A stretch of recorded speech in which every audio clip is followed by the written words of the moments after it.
তো হ্যালো বন্ধুরা, আজকে আমরা চলে এসেছি আলু বন্ডার রেসিপি নিয়ে। এটি বানানোর জন্য সবার প্রথমে একটি কড়াইয়ের মধ্যে 3 থেকে 4 চামচ সরষের তেল দিয়ে গরম করে নেব। এরপর এর মধ্যে অর্ধেক চামচ ধনিয়া ও অর্ধেক চামচ সরষে দিয়ে কিছুটা গরম করে নেব। কিছুটা গরম হয়ে যাওয়ার পর এর মধ্যে পেঁয়াজ দিয়ে দেব, দুটো কাঁচা লঙ্কা কুচনো দিয়ে দেব, এর সাথেই 10 থেকে 15টা কারি পাতা দেওয়ার পর সব মশলাগুলো একসাথে ভালোভাবে মিশিয়ে নেব। আর মেশানোর পরেই 1 চামচ রসুন পেস্ট দিয়ে দেব, দিয়ে খুব ভালোভাবে মশলার সাথে মিশিয়ে নেব। মেশানোর পরে এরপর একে একে করে অর্ধেক চামচ গরম মশলা পাউডার, 1 চামচ লাল লঙ্কা গুঁড়ো আর একদম কিছুটা পরিমাণে হলুদ গুঁড়ো দিয়ে দেব। এখানে স্বাদ অনুযায়ী লবণ দিয়ে দেব আর একেবারে কিছুটা পরিমাণে জল দিয়ে ভালোভাবে মিশিয়ে নেব। সম্পূর্ণ প্রসেস কিন্তু গ্যাসের লো ফ্লেমেই থাকবে। মিশিয়ে নেওয়ার পর এর মধ্যে আমরা কিছুটা পরিমাণে কুচনো ধনেপাতা দিয়ে দেব।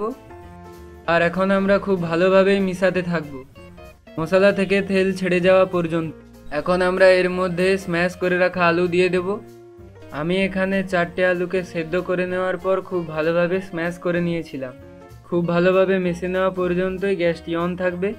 এরপর একটি পাত্রের মধ্যে 100 গ্রাম পরিমাণে বেসন নিয়ে নিয়েছি ও কিছুটা পরিমাণে বেকিং পাউডার দিয়ে দিব আর কিছুটা পরিমাণে হলুদ, অর্ধেক চামচ পরিমাণে লাল লঙ্কা গুঁড়ো ও এখানে আমরা স্বাদ অনুযায়ী লবণ দিয়ে দেব।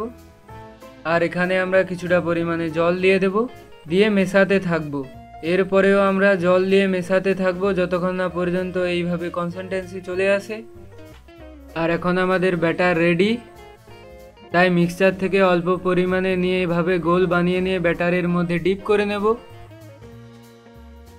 ঠিক এইভাবে আমরা এই বলটিকে তেলের মধ্যে ছেড়ে দেব।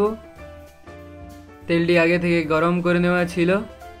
আর বন্ডাগুলো সব তেলে ছেড়ে দেওয়ার পর 2 মিনিট পর্যন্ত মিডিয়াম ফ্লেমে আমরা এপাশে ভাজতে থাকব। এরপরে আমরা এটিকে পাল্টে নেব ও দ্বিতীয় সাইড থেকে 1 মিনিটের কিছু বেশি আমরা এটিকে ভাজতে থাকব। এখন আমাদের বন্ডাগুলো লাল লাল হয়ে এসেছে, তাই আমরা তেল থেকে বের করে নেব খুব ভালোভাবে তেল ঝাড়িয়ে, আর এটিকে সার্ভ করে নেব। আর আমার এই ভিডিওটি যদি আপনাদের ভালো লেগে থাকে তাহলে আমার চ্যানেলটিকে অবশ্যই সাবস্ক্রাইব করে দেবেন। দেখা হচ্ছে নেক্সট কোনো ভিডিওতে।